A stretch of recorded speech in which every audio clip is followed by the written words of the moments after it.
كيدبري مغانو يشارو علي مغانو سلام سلام سلام سلام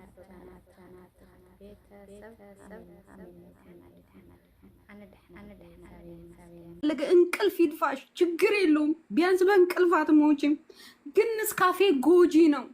ያውም በባዶ ሆዳችሁ ነው የምትጠጡት የኛ ልጆች። ሌሎቹ እኮ ዜጎች ምግብ በልተው ነው።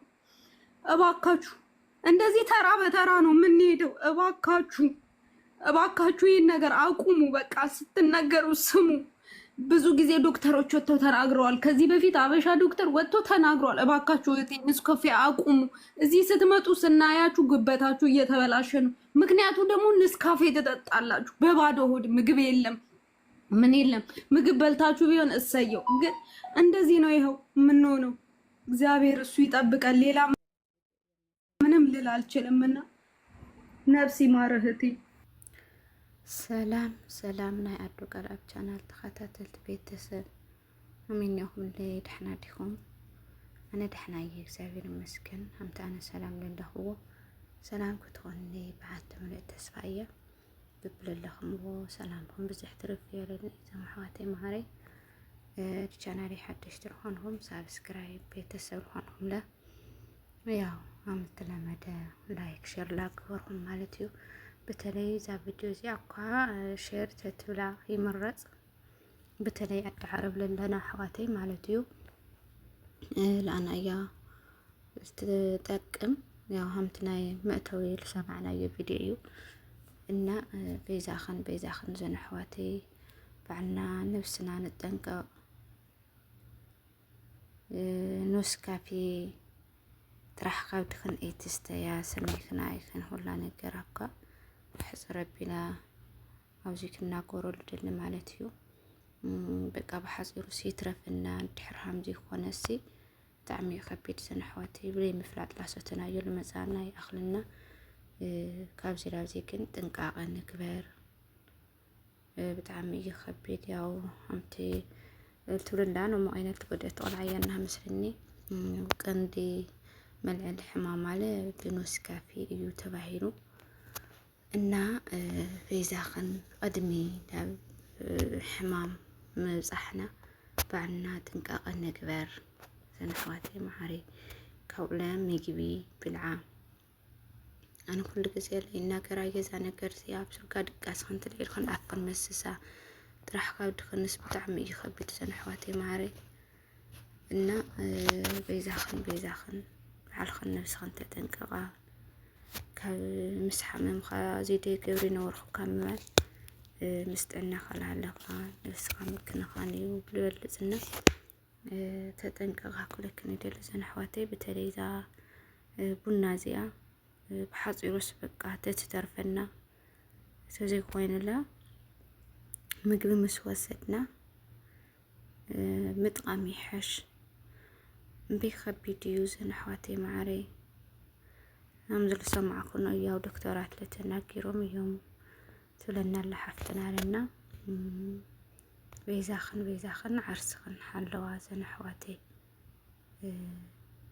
ኣብ ትሕቲ ፈጣሪለ ባዕልና ነብስና ተብልና እዩ ፅቡቕ እና በይዛኽን መቸም እዚኣ ዘይፈልጥ ዓዲ ዓረብ ኮይኑ እዚኣ ዘይፈልጥ ይልኒ እና ተጠንቀቓ ዘን ኣሕዋተይ። ምግቢ በሊዕኸን ወላ ድሕሪ ምግብ ውሰዳ። ኣነ ብሓጭር እኳ ተደይ ንወስድ እየ ንማርጥ ማርያምን ኣነ ለይ መፍላጠይ ላሰተኽዎ ልቐንኹ በተለይ ሕዚ ዘን 4-5 መዓልቲ ዘን የቋሪፀ ገነኹም በይ ብስሩ ላሰተኹ እየ ቐኒየ ነይረ። ጥራሕ ካብ ደይ ለዛም ማለት እዩ ጥራሕ ካብ ደይ ላሰተኹ ነይረ ማለት ታድዩ እስቲ ድቃስ ደቂ ሰናይ ንቕሓት እዩ ዝገብርና ተሰቲና ብልብል እዩ ንጥቀመሉና እዩና በቃ እንድሕር ልጥዕና ሓደገኛ ኮይኑስ ምንም ትርጉም የብሉ። እና ዘን ኣሕዋተይ ማዕረይ ኣቋርፅኦ ወይለ ምግቢ ምስ ወሰድኽን ብደንብ ምግብኽን ምስ በላዕኽን ተጠቐማ።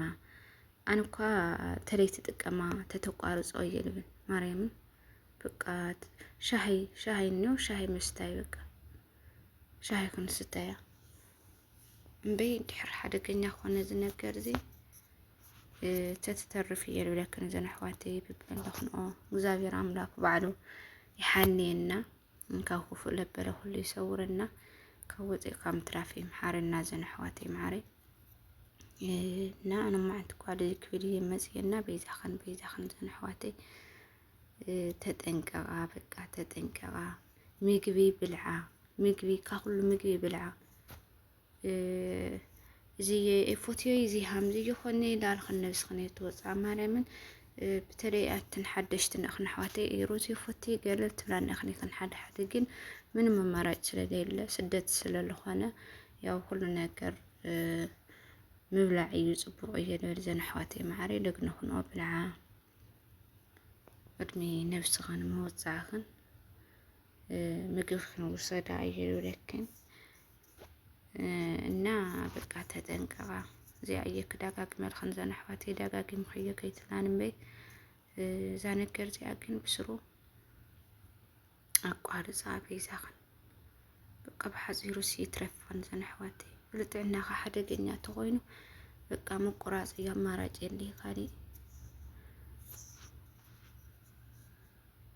እና በቃ ኣብሽራ ዝሮ بحدش فيديو اسكعنا الراخب سسنا ينعخن زن أحواتي تنكراخ عايزخن زاير بعلو يحلونا تايك بهالوين كلنا عبي فتارمو وعلي يحلونا زن أحواتي معري نا أبشر أيكن بقى